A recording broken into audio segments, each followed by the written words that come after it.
Hello mga girla, mag-hotel tayo ngayong gabi ay sa halaga ng 73 real dito sa Saudi.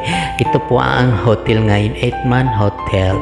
Ayan po ang lobby ng Eight-Man Hotel. Ay maganda, maliit, pero maganda pa rin. Ganon. O diba, o may elevator siya. O ayan, pasok tayo sa elevator. Dalawa lang ang elevator niya ng hotel na yan kasi maliit nga lang, diba? Kasi 73 real lang. O diba, at least, sulit, diba? O ayan po, o okay naman yung lobby, malinis pa din. And dito tayo sa elevator ngayon. O ayan, pasok na tayo sa third floor. Third floor yan. Pasok na tayo sa third floor. May exit po tayo. O diba, hagdanan kung sakaling may mangyari. Simba curse, ganon. Ayan, may fire safety, ganon. Ayan ang room natin, 313 room. Ayan, ang higaan. O diba, malinis naman siya. At saka may ref. O diba, si Baklos. O anong ginagawa mo Baklos? Lafang-lafang.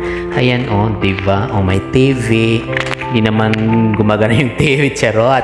Ayan, sa CR tayo. Tingnan natin, check. O diba, malinis naman yung CR. Kaso lang maliit lang siya. O ayan ang CR, diba, malinis siya kahit maliit. Charing! O, saan ka pa? Yun lang guys. Thank you. Bye mga girl lulu.